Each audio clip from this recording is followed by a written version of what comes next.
Clasificación A. Apto para todo público.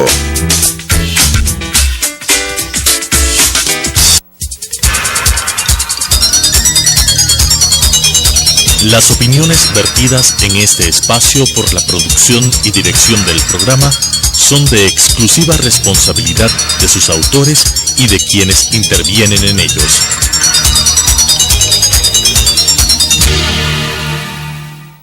Sucesos presenta Punto de Vista, pensamiento libre y crítico.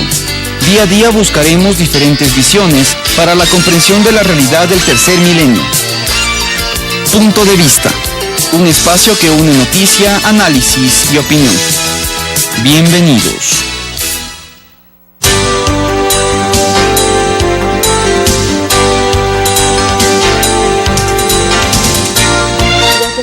Con nosotros, bienvenidos. Estábamos antes en Radio Sucesos, ahora estamos conectados Radio Sucesos y Telesucesos. Queremos dar la bienvenida al doctor Alberto Cárdenas. Él es médico del Hospital de los Valles, cardiólogo, y nos va a hablar sobre lo que se está haciendo aquí en el país. ¿Qué significa esta nueva tecnología que ustedes tienen, doctor Cárdenas, con temas bioabsorbibles en operaciones que tienen que ver con mejoramiento del funcionamiento cardíaco? Buenos días, Claudia. Buenos días a los televidentes de Telesucesos y a los radioescuchos de Radio Sucesos. Es cierto, en marzo de este año, el 15 de marzo, realizamos el primer implante de una stent bioabsorbible en la ciudad de Quito. Como ustedes saben, los stents son dispositivos médicos que se implantan dentro de las arterias coronarias, que son las arterias que irrigan el corazón, para mantener las arterias abiertas. Es decir, son una especie de cosita que desobstruye la arteria para que sea irrigado bien el corazón. Exactamente. Entramos con un balón a la arteria, inflamos el balón para abrir la obstrucción y luego implantamos un stent, que es una plataforma tubular que mantiene como un andamiaje que mantiene la arteria abierta. Estos stents empezaron los primeros a fines de los 80s y han ido evolucionando las tecnologías, pero siempre han sido plataformas metálicas de aleaciones de diferentes metales como cromo, cobalto, platino, acero inoxidable. Y desde el 2010 han empezado estudios ya con plataformas bioabsorbibles, que son plataformas de polímeros similares al plástico, por poner una comparación burda, que se implantan y que se ha visto en los estudios que entre 2 y 5 años después del implante estas plataformas desaparecen por completo, dejando la arteria abierta. Sin embargo, la arteria, que es un órgano vivo, vuelve a tener sus propiedades vasomotoras naturales y no se queda enjaulada por una estructura metálica que se queda ahí para siempre. Yo le preguntaba fuera de micrófonos, ¿qué riesgo hay si son absorbidos que la arteria vuelva a taparse? ¿Cómo debe tratarse y cómo debe cuidarse un paciente que sufrió un infarto y que fue colocado este stent, ya sea biodegradable o no, pero cómo debe ser el cuidado de un paciente que ya tuvo problemas cardíacos? Lo más importante es controlar los factores de riesgo cardiovascular. Estos son el peso, el sedentarismo, el tabaquismo, mantener bien controlados otros factores no modificables como son hipertensión arterial, colesterol alto, diabetes. Todos, al mantener bien controlados estos factores de riesgo, y obviamente después de una intervención percutánea en la que se implanta un stent, no solo hay que controlar bien esos factores de riesgo. ¿Qué significa una intervención percutánea? Porque no todos conocemos el lenguaje médico. Percutánea significa que pinchamos a través de la piel la arteria femoral o la arteria radial en la muñeca. Normalmente en la zona de las piernas. Sí, tradicionalmente las intervenciones se han hecho a través de la arteria femoral. Hoy en día, en nuestro grupo, en el Hospital de los Valles, el 99% de las intervenciones las hacemos por la arteria radial, que es la arteria de la muñeca, donde habitualmente se toma el pulso, lo cual es mucho más cómodo para el paciente y tiene mucho menor riesgo de complicaciones vasculares.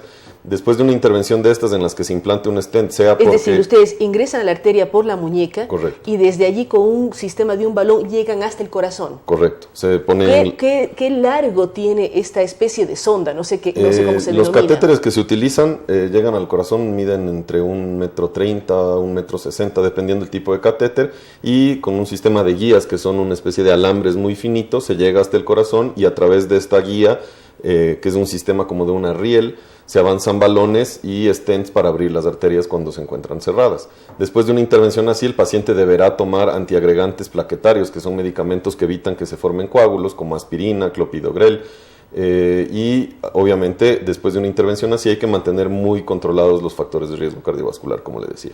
Cuando usted habla lo muestra muy simple, pero uno tiene que ser consciente que además este catéter tiene una cámara de televisión. Usted está mirando cómo está avanzando el catéter y qué está encontrando a su paso. El catéter como tal no tiene una cámara de televisión. Trabajamos en un quirófano especial con rayos X. Entonces nosotros inyectamos medio de contraste en las arterias y con los rayos X al medio de contraste, al ser radio opaco, nosotros podemos ver en la pantalla por dónde avanzamos los materiales y cómo se van comportando las estructuras conforme vamos trabajando. ¿Cuán frecuente es el tema cardíaco en el país y con cuánta frecuencia ustedes realizan este tipo de operaciones en donde instalan estos stents, en este caso ya biodegradables, por decirlo así, y que en 5 años ya son absorbidos por el cuerpo del paciente?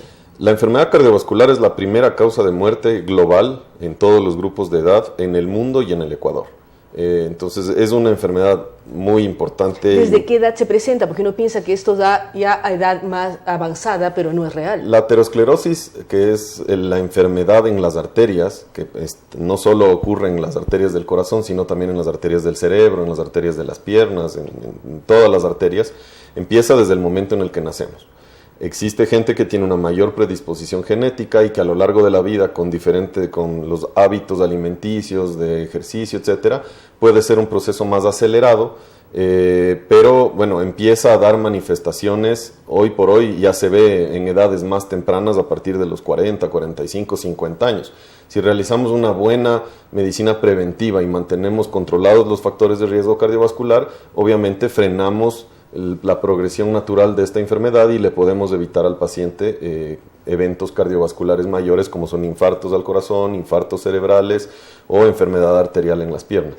¿Cuánto demora una intervención de la que estamos hablando, esta que ustedes introducen a través de la muñeca o de la pierna, este catéter y luego colocan el stent? ¿Cuánto demora esto? ¿Tienen que tener anestesia general los pacientes? ¿Cómo funciona el procedimiento? El procedimiento se realiza con anestesia local. Damos un pinchazo de anestesia local sobre la piel en el lugar en donde vamos a poner el introductor por donde pasamos los catéteres.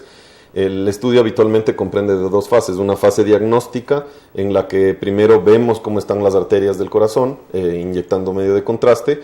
Si encontramos alguna estenosis, alguna oclusión, en la fase terapéutica es cuando damos el tratamiento con balones y con stents. Más o menos en una lesión que anatómicamente no sea muy complicada, esto puede tardar entre 1 hora a 1 hora y media. En el caso del primer stent bioabsorbible que pusimos en marzo, era interesante porque fue un ciudadano estadounidense que él leyó en el internet que existían ya estos stents. Estos stents no estaban disponibles todavía para el público en Estados Unidos. En Europa ya están aprobados por la Comunidad Europea. Y él, cuando le estudiaron allá, dijo: no quiero que me pongan stents, quiero ponerme un stent bioabsorbible. Conoció al doctor Patricio Navarro en el Hospital de los Valles y se contactó con él y vino a Ecuador para que le hagamos el procedimiento. En el caso de él, el procedimiento duró más o menos 45 minutos. Fue el primero, desde marzo acá, ¿cuántos han puesto? ¿Cuántos hospitales y cuántos espacios de salud están trabajando ya con este tipo de tecnología? El primero que se puso en el Ecuador se puso en Guayaquil, lo puso el doctor Agustín Loor, y un poco tiempo después lo pusimos nosotros. Desde entonces se han implantado 1 o 2 más. Ahorita el stent bioabsorbible está indicado para lesiones que no son de una anatomía muy compleja en las arterias, pero a la curva de progresión de este tipo de tecnología probablemente vaya mejorándose para poder usar en todas las lesiones. Y bueno, hemos tenido contacto con el paciente al que se le implantó el stent en marzo y el paciente está muy bien, ha seguido con sus controles cardiológicos en Estados Unidos, libre de síntomas, con una muy buena evolución. Ustedes, doctor Cárdenas, pueden dar la opción al paciente cuando tenga una lesión no tan grave que escoja entre el stent tradicional, metálico, como usted mencionaba, al bioabsorbible. Nosotros, el momento en el que ya hacemos el diagnóstico, vemos las estenosis, en ese momento, como el paciente está despierto, le contamos qué es lo que encontramos. Es decir, durante el procedimiento ustedes le comentan qué están encontrando. Exactamente. Al término de esta fase diagnóstica, nosotros le comentamos al paciente, encontramos tales lesiones en sus arterias, consideramos que lo más adecuado para esta lesión es un stent metálico o un stent bioabsorbible y vamos adelante con el implante si el paciente está de acuerdo. De toda la experiencia del Hospital de los Valles y en el área de cardiología, ¿cómo es la relación pacientes-hospital? ¿Cómo ustedes desarrollan este proceso tan importante, sobre todo cuando se habla de corazón, hay mucho mayor cuidado, delicadeza, no solo con el paciente, sino con su propia familia. Es muy importante mantener una buena comunicación con el paciente y con la familia. Hay estudios, inclusive científicos, en los que se ha visto que cuando el médico es abierto y da información al paciente y le explica el por qué ocurre su patología, qué está pasando con su organismo, y lo vuelve parte del tratamiento, el paciente se siente involucrado, tiene un mayor apego al régimen de fármacos que debe tomar, a los cambios en el estilo de vida, y a largo plazo se ven mejores resultados. Inclusive hay estudios que dicen que cuando el médico proporciona clara información al paciente, el riesgo de tener demandas que hoy en día están de moda disminuye significativamente, porque el paciente siempre está enterado de lo que está pasando.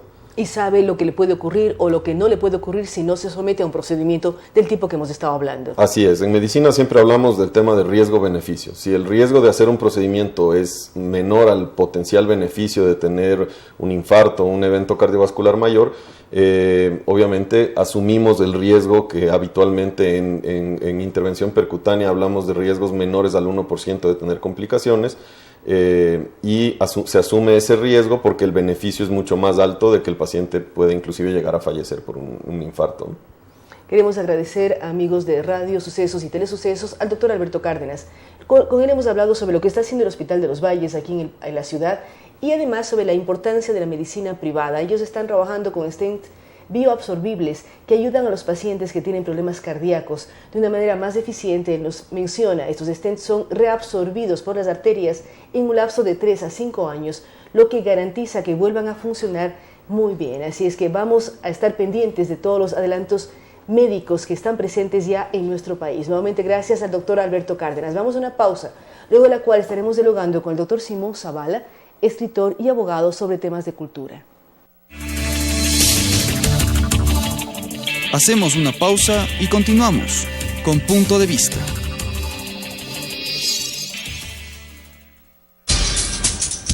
Telesucesos es un canal de televisión comprometido por entero a la noble tarea de comunicar con responsabilidad.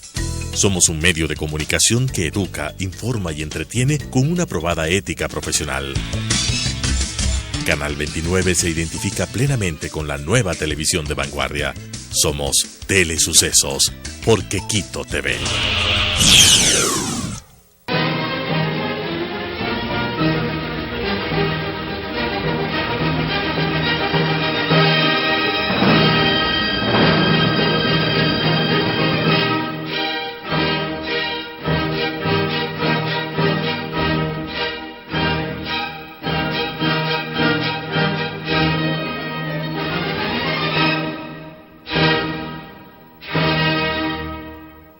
Si está interesado en participar de forma gratuita en el programa Mi Música, contáctenos al 246-8427, 096-96-17-136,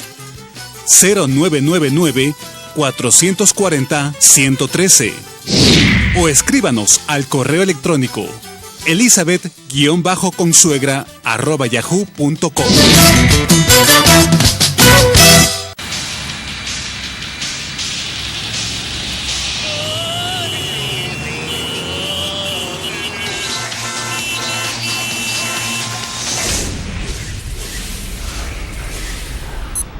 Tómelo con calma.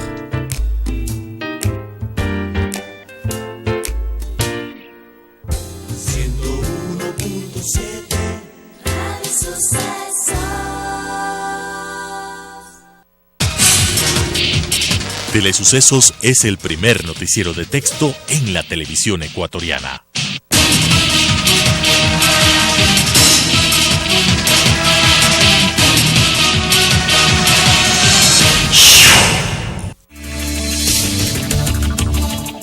Con estas ideas y opiniones, regresamos con Punto de Vista.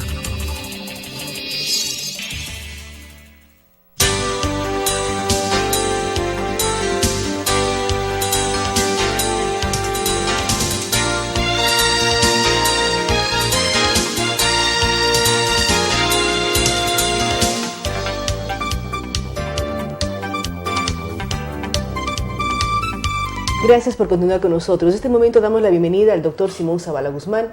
Él es reconocido abogado de la ciudad, escritor y muy involucrado con el ámbito de la cultura. Queremos hablar con el doctor Zavala sobre su parecer, qué está ocurriendo en el tema cultural del país cuando la ley de cultura está por pasar al segundo debate, pero también hemos visto lo que está ocurriendo con la Casa de la Cultura Nacional, una entidad que ha sido testimonio, ha demostrado la valía cultural del Ecuador desde las épocas de Benjamín Carrión y presente en cada ciudad, en cada provincia del Ecuador. ¿Qué está ocurriendo con esto que dentro de la ley de cultura pasaría a ser algo más involucrado con el propio Estado? Bueno, yo creo que con respecto a la ley de cultura, desde hace algunos años se nos viene anunciando la expedición de la ley. Creo que ha llegado ya a un punto final y que en unos 2 o 3 meses, según se ha afirmado por parte de algunos miembros de la Comisión de Cultura y Educación de la Asamblea, se aprobará. Yo creo que esa ley tiene algunas cosas positivas. Yo conocí el último proyecto, no sé si este proyecto que se va a aprobar sea el mismo que conocí, pero en todo caso yo creo que ahí hay una base importantísima en términos de los derechos culturales de los creadores de nuestro país. En cuanto a la estructura orgánica, se trata naturalmente de concebir y de organizar un sistema nacional de cultura para que todas las instituciones culturales trabajen armónicamente y en coparticipación. La pregunta, Simón, es, antes de la ley de cultura y antes de estos últimos años, había una estructura manejada por diferentes entidades. Uno puede recordar lo que hacía el Banco Central del Ecuador con la lógica de museos. Si uno es del sur del país, recuerda el Museo de Sitio de Ingapirca y otros espacios que eran bien administrados con vínculos comunitarios. En este momento todos pasaron a ser parte del Ministerio de Cultura. ¿Qué ocurre con estas diferenciaciones? Hay que tener una ley de cultura, una lógica nacional para trabajar y apuntalar a todos los gestores culturales, ya sea de cultura tradicional, escritores como ustedes, una serie de elementos, pero cuando ya las cosas estaban bien manejadas por ciertos sectores, ¿por qué volverlas a rearmar? Bueno, yo creo que eso no fue muy bien pensado. La verdad es que todas estas organizaciones, instituciones venían trabajando bien, independientemente. Para mí el Sistema Nacional de Cultura tiene que ser una estructura básica en donde todas las organizaciones trabajen bajo ciertos principios de políticas culturales, pero conservando su verdadera autonomía de gestión, precisamente para que no se centralice en un solo poder, que entiendo será el Ministerio de Cultura, sus actividades, y eso en un momento determinado, independientemente de cualquier gobierno, esté bajo condicionamientos políticos. Entonces yo creo que eso tiene que tratarse realmente con pinzas. La Casa de la Cultura Ecuatoriana, porque ese era un eje, una columna en el país, presente con sus núcleos en cada provincia, porque cualquier capital de provincia que piensa tiene su Casa de la Cultura. Era un eje importante y sigue siendo un eje importante para el fomento, la difusión y la capacitación en el tema cultural. Sí, así es. La Casa de la Cultura es una institución paradigmática en este país. Y ya tiene autonomía. ¿Qué va a pasar después? Y nosotros hemos podido ver el trabajo y la labor de los núcleos provinciales fundamentalmente, porque es en las provincias donde se concentra realmente el pensamiento y la intelectualidad de esa provincia en los núcleos provinciales. En cuanto a la autonomía, yo lo que conocí por la prensa y los medios de comunicación colectiva es que la autonomía se iba realmente a limitar. Se habla de una autonomía responsable, es decir, muy bien, la Casa de la Cultura podrá tener todas las facultades para la creación sin limitaciones de ninguna naturaleza, pero de alguna manera la matriz tendría que realmente desaparecer, convertirse en una oficina de coordinación entre los núcleos y el Ministerio de Cultura. Los núcleos vendrían a tener una dependencia directa de las direcciones de cultura de las provincias y tendríamos más bien ya otra estructura de la casa donde ya no habría para mí autonomía. Parte de un sistema burocrático al interior del propio Ministerio de Cultura. De una u otra manera, al depender de las direcciones de cultura, pasarían a ser parte vendría de lo que a ser, sería efectivamente, el mundo centralista del gobierno. Efectivamente, vendría a ser. Hoy se habla de una centralización de la matriz aquí en Quito, fundamentalmente por los recursos económicos, en lo cual yo estoy de acuerdo. Hay una centralización. Los núcleos no reciben realmente cantidades económicas suficientes para poder desarrollar su labor, cuando el 70% del presupuesto de la casa se va fundamentalmente en el aparato burocrático y principalmente en la ciudad de Quito. Y obviamente los núcleos están reducidos en su presupuesto económico. Eso no puede continuar, y allí sí hay un centralismo, de tal manera que lo justo y lo equitativo es que los núcleos tengan en proporción no a su importancia, porque todos son importantes, pero sino a sus necesidades y a sus población planes, de cada zona, así es, análisis de un presupuesto adecuado para que puedan desarrollar su actividad. La Casa de la Cultura ha ido cambiando. Uno recuerda con muchísimo cariño al propio Ulises Estrella, que manejó la Cinemateca durante varios años. De pronto sale, lamentablemente también falleció Ulises, pero ¿qué ha pasado en los últimos tiempos con la estructura de la Casa de la Cultura Nacional y su presencia en Quito? Porque uno piensa en Cinemateca, era casi un sinónimo Ulises Estrella. Él sale en la actual administración. ¿Cómo está funcionando? ¿Cómo está además, trabajo de buscar más recursos y generar autonomía como institución? Bueno, yo creo que después de la presidencia de Marco Antonio Rodríguez, que hizo una gran labor al frente de la casa, este periodo que ha sido dirigido por Raúl Pérez Torres ha sido un periodo nefasto para la Casa de la Cultura.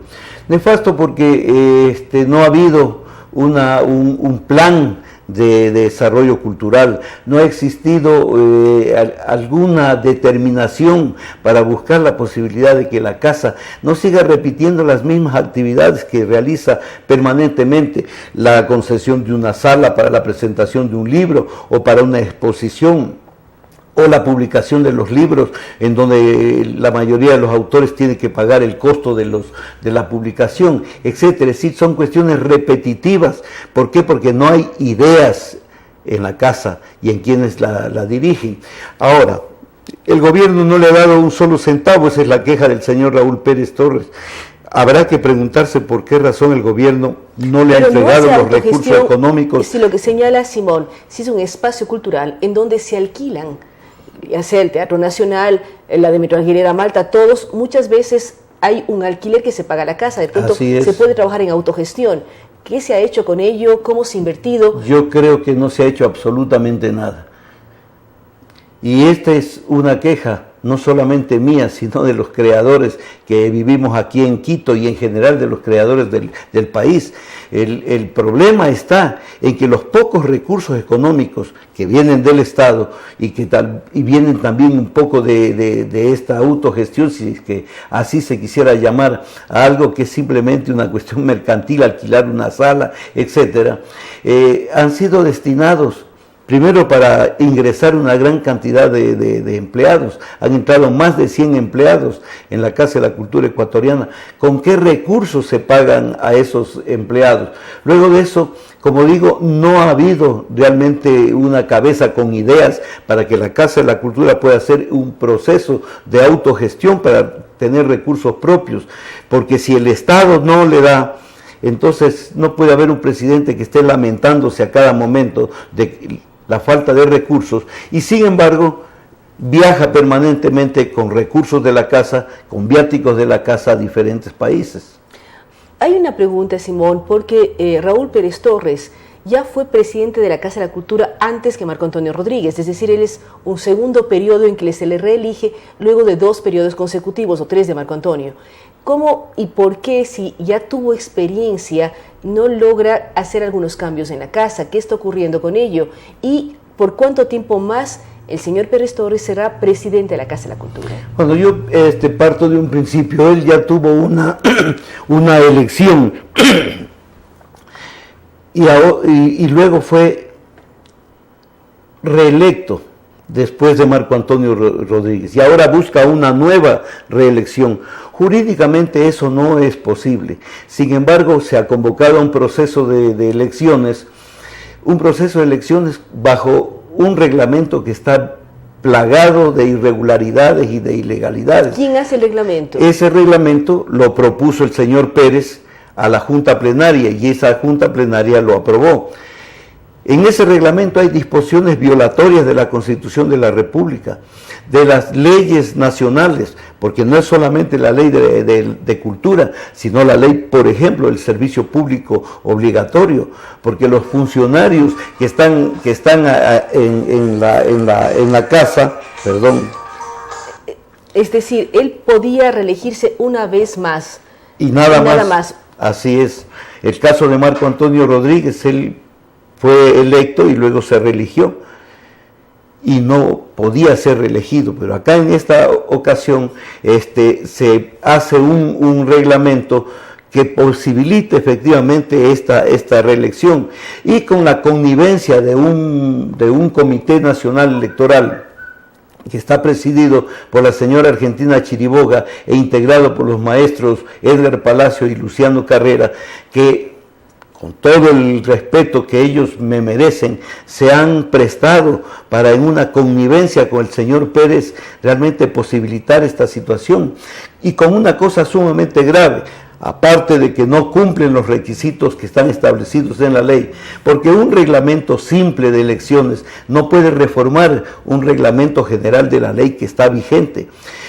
Pero ese propio reglamento es violado en connivencia por Raúl Pérez Torres con los miembros del comité. En el artículo 21 se dice que los funcionarios, y ellos son funcionarios, los funcionarios de la Casa de la Cultura que aspiren a candidatizarse a presidente y vicepresidente nacionales, tienen primero que renunciar de sus cargos.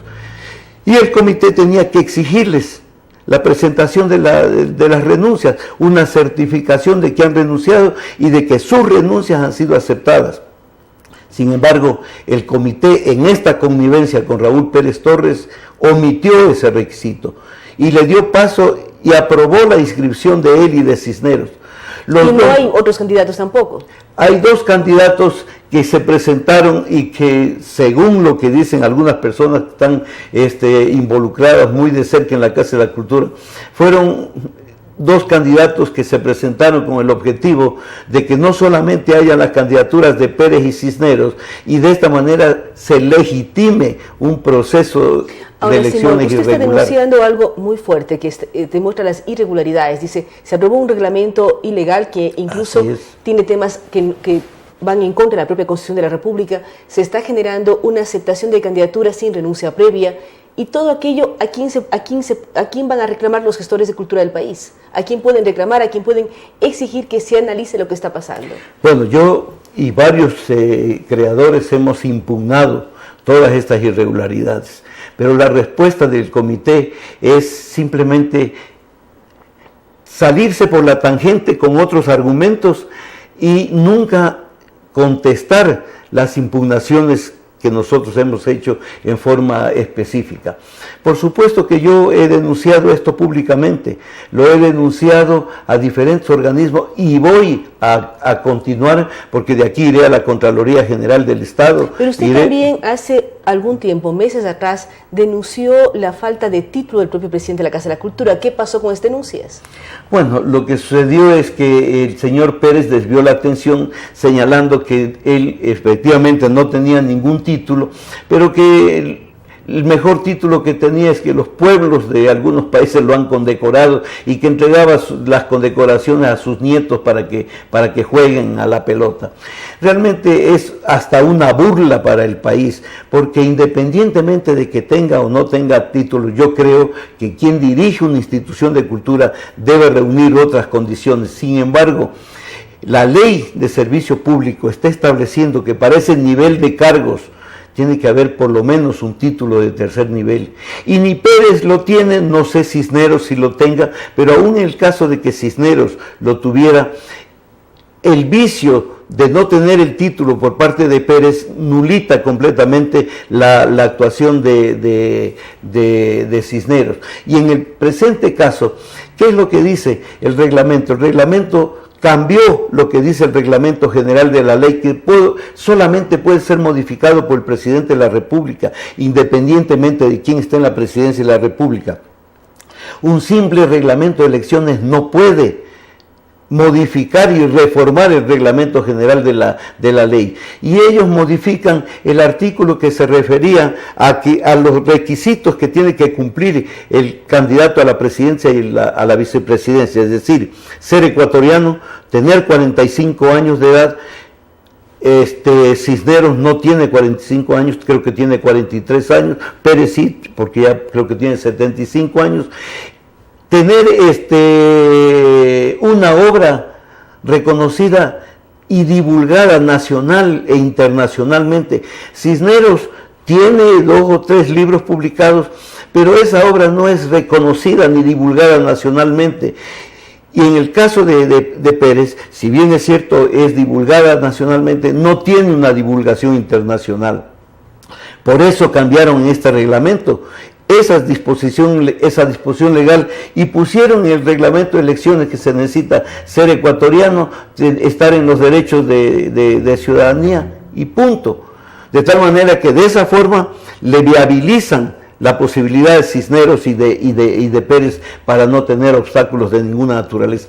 Todas estas cosas las he denunciado yo ante el propio comité y voy a denunciarlo públicamente y voy a ir a todos los organismos de control y además, de acuerdo a lo que hemos conversado, porque hemos constituido una veeduría cultural, vamos a iniciar las acciones penales contra el comité y contra Pérez Torres por esa connivencia y esa asociación que no tiene nada de lícita, precisamente para, violando todas las disposiciones legales, posibilitarles la reelección de Pérez y de Cisneros.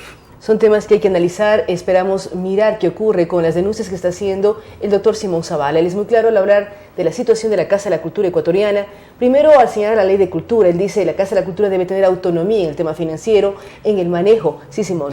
Solamente una cosita, porque aquí hay una cosa que para mí es fundamental y debe conocer la ciudadanía. Uno tiene que preguntarse por qué razón, si el señor Pérez se queja de que el gobierno y el Estado ecuatoriano no le dan un solo centavo, ¿por qué quiere quedarse en la Casa de la Cultura? Y aquí es donde viene la Contraloría General del Estado, está haciendo varias auditorías a la Casa de la Cultura ecuatoriana.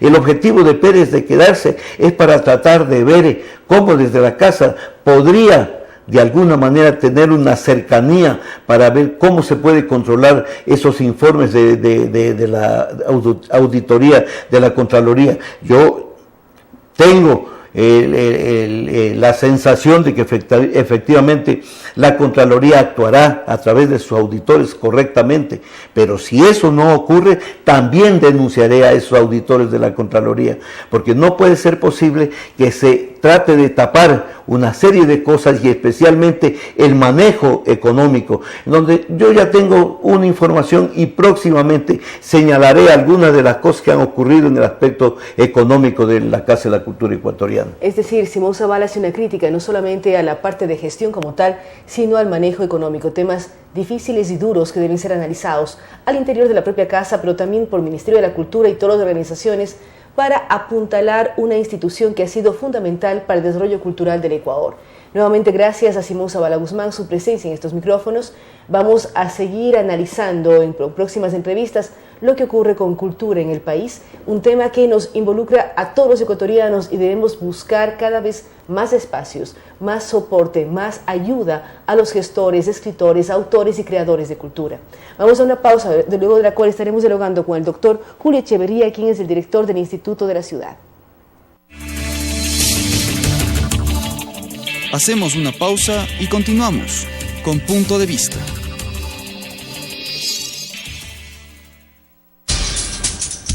Telesucesos es un canal de televisión comprometido por entero a la noble tarea de comunicar con responsabilidad. Somos un medio de comunicación que educa, informa y entretiene con una probada ética profesional. Canal 29 se identifica plenamente con la nueva televisión de vanguardia. Somos Telesucesos, porque Quito te ve.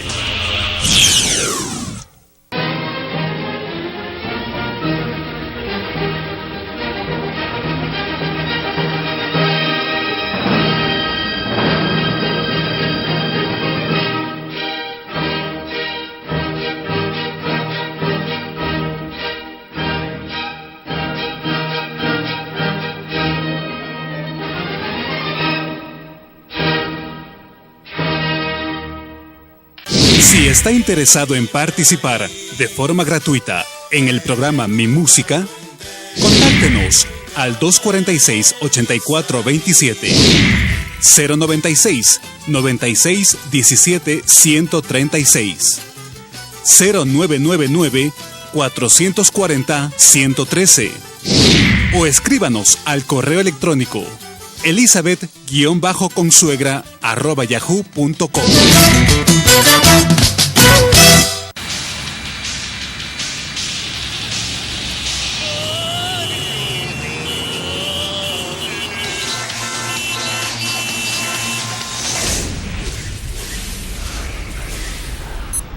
Tómelo con calma.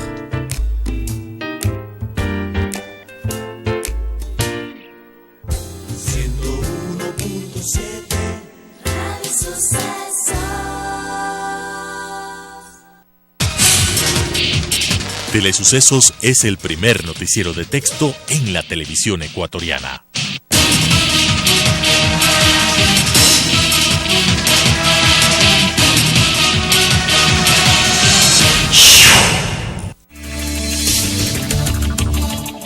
Con estas ideas y opiniones, regresamos con Punto de Vista.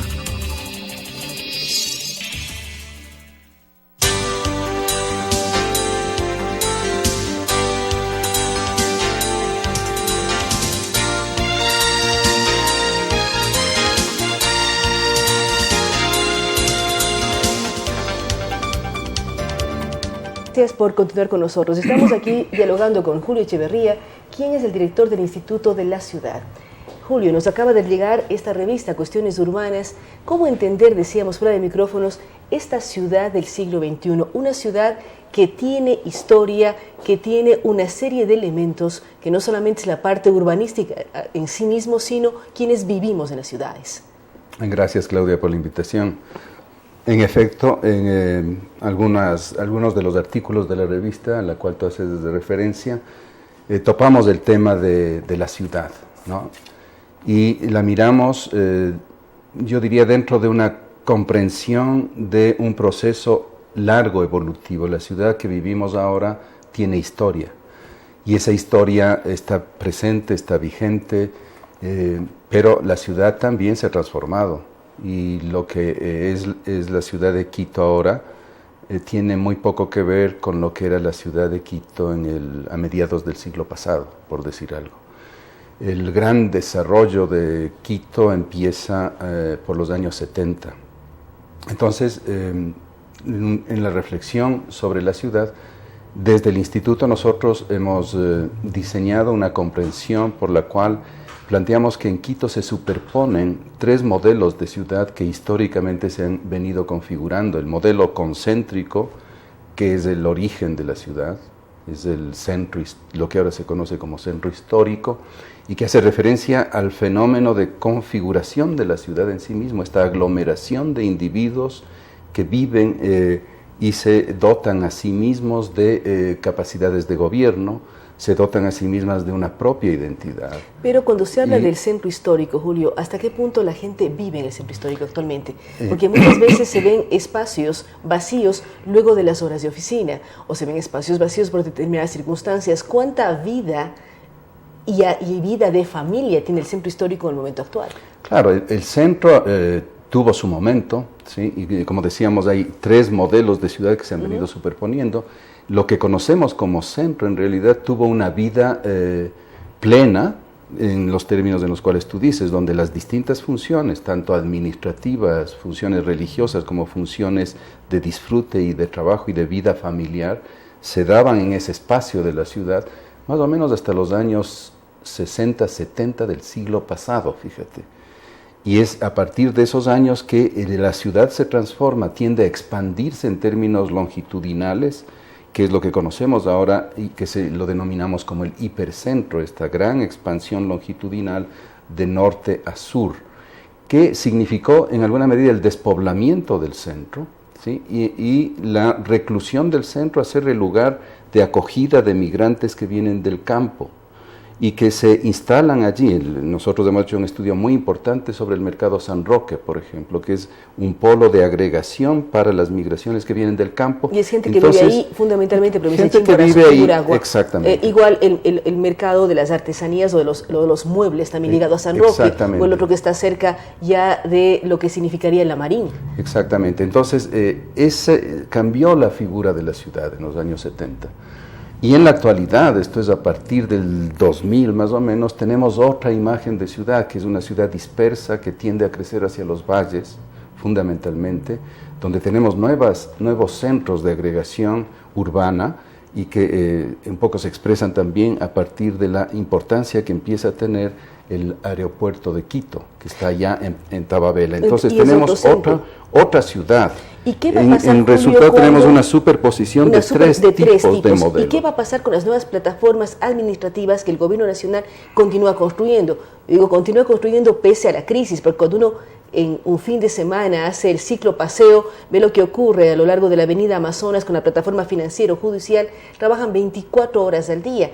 ¿Qué otro Quito vamos a vivir con estas plataformas? Bueno, esa es una línea que apunta dentro de lo que en uno de nuestros números llamamos una línea de acupuntura urbana. Esto es realizar intervenciones de desconcentración, en este caso de la administración pública, para que estas plataformas sean generadoras de desarrollo urbano.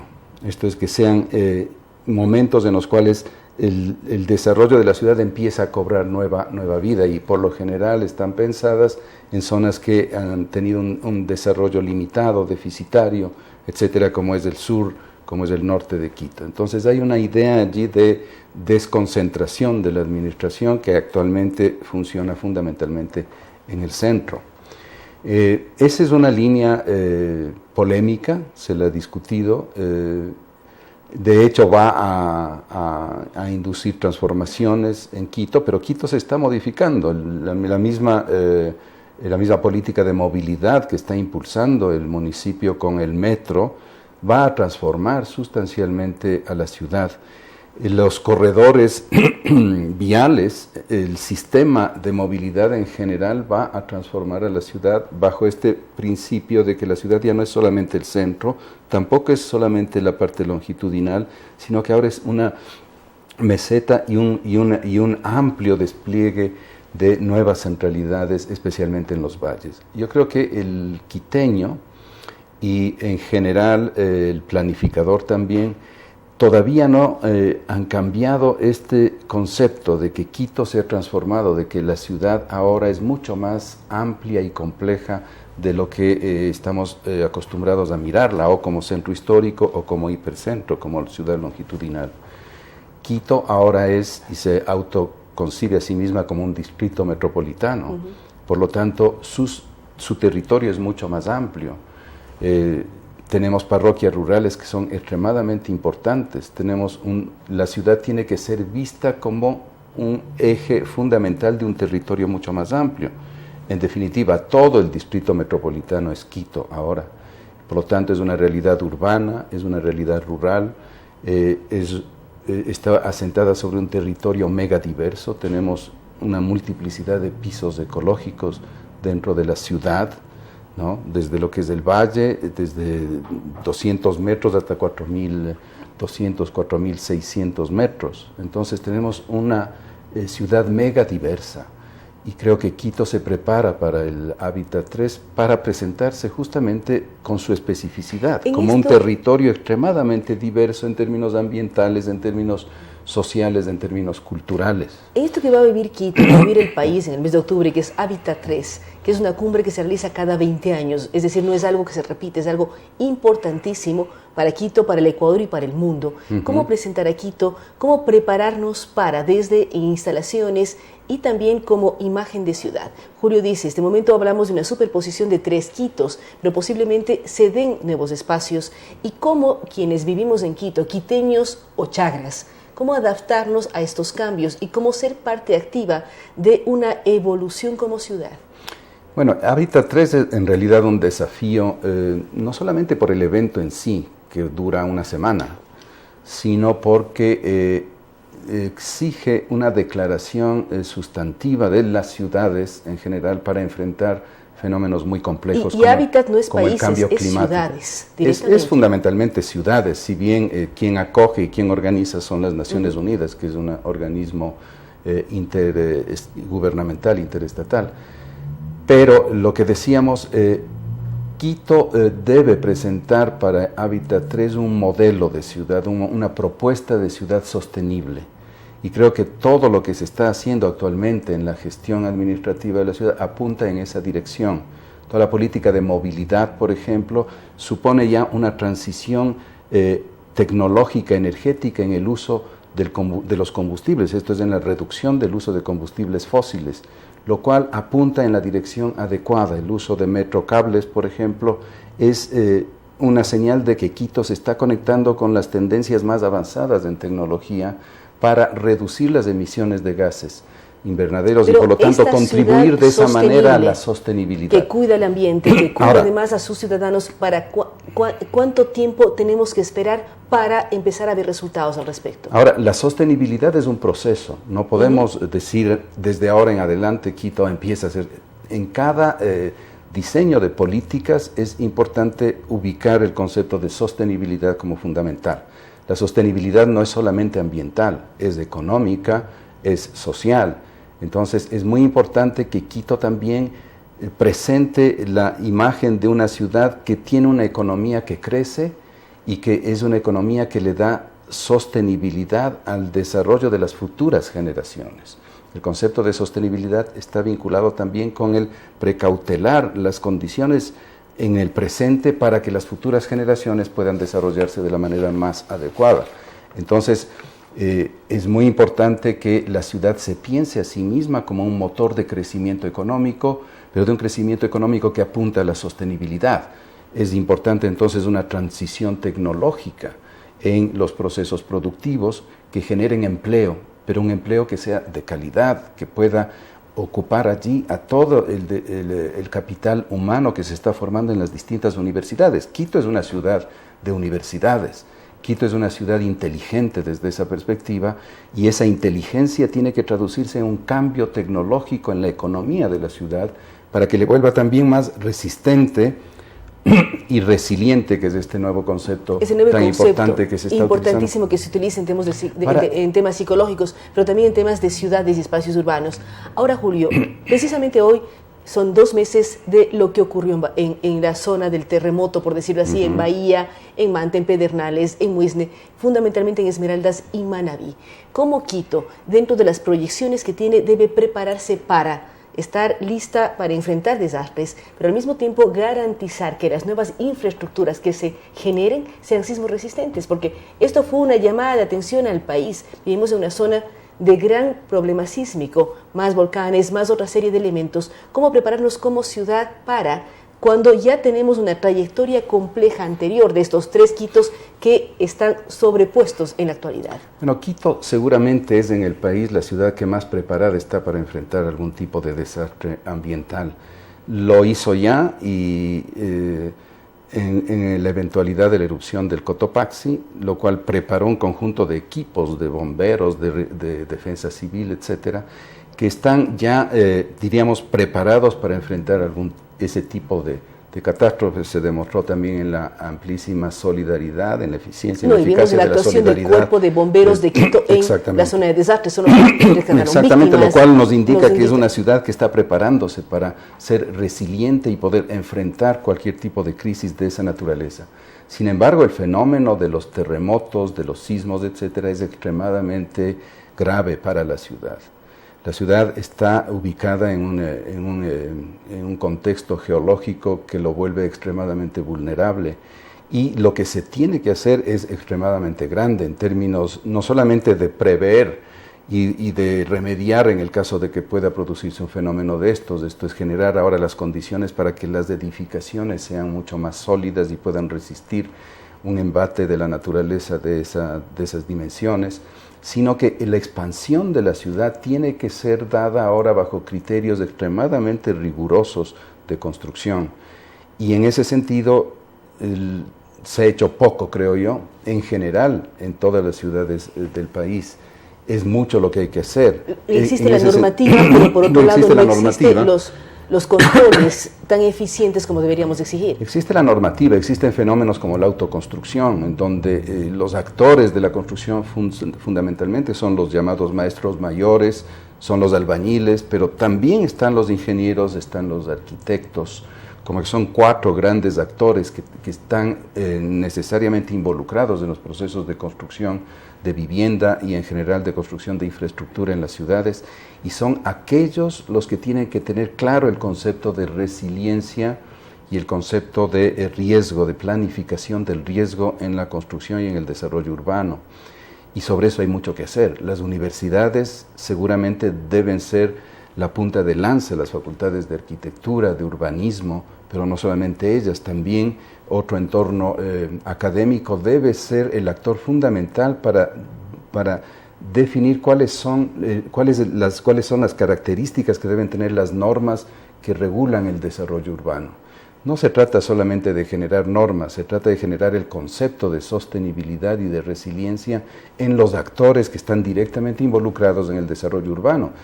Y yo diría también en los ciudadanos. Es fundamental que el ciudadano sepa que vive en un contexto de una ciudad compleja.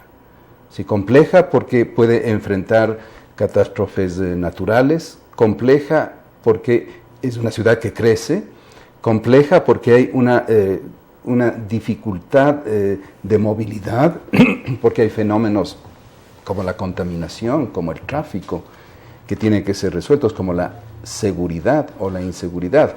En fin, un conjunto de problemáticas que hacen la vida de las ciudades contemporáneas y que en Quito empiezan a presentarse de manera aguda, y frente a lo cual la administración, el gobierno del territorio, el gobierno de la ciudad tiene que estar equipado de los mejores conocimientos para poder enfrentarlas. El Instituto de la Ciudad trabaja justamente en esa dirección. ¿Cuál es el trabajo que hace el Instituto de la Ciudad? Vemos sus publicaciones. Realiza. ¿Qué lo más está haciendo y cómo vincular más al ciudadano con el lugar donde vive? Porque eso es clave, el grado de pertenencia, de admiración, de respeto y de cuidado a la ciudad donde uno vive.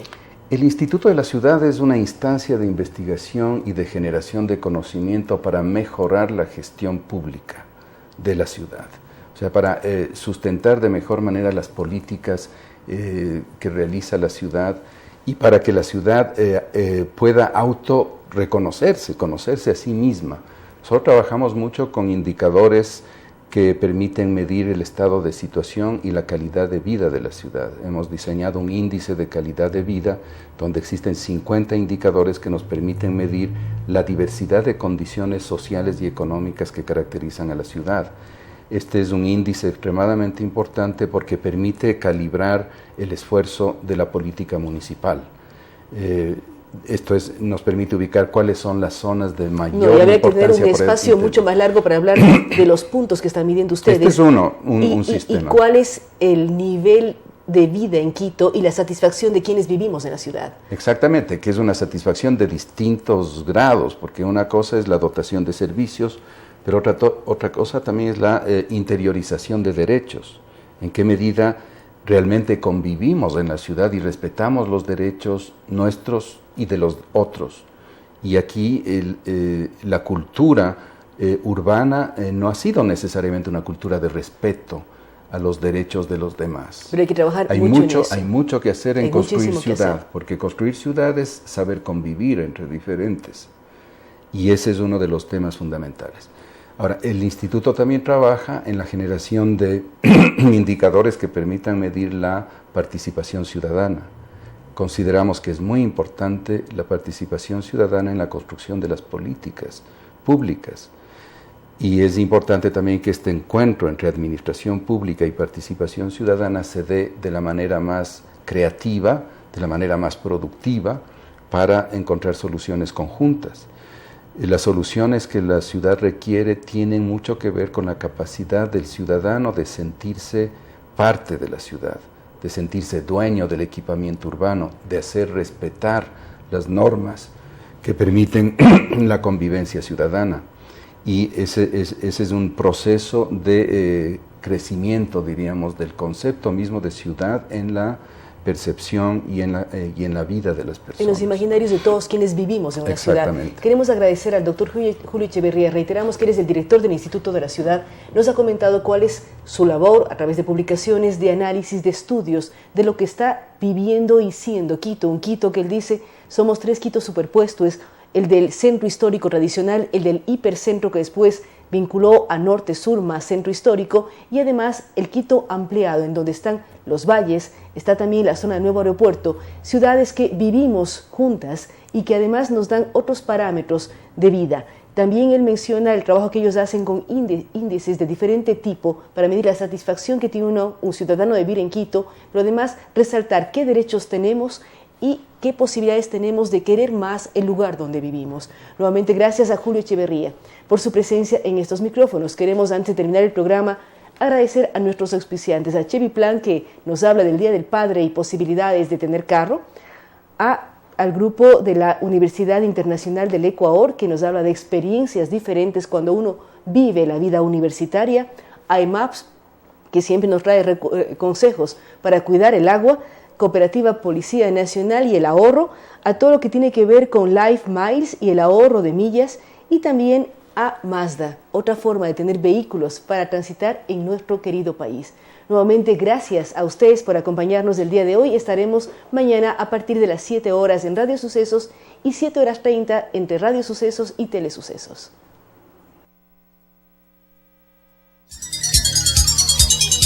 Las opiniones vertidas en este espacio por la producción y dirección del programa son de exclusiva responsabilidad de sus autores y de quienes intervienen en ellos.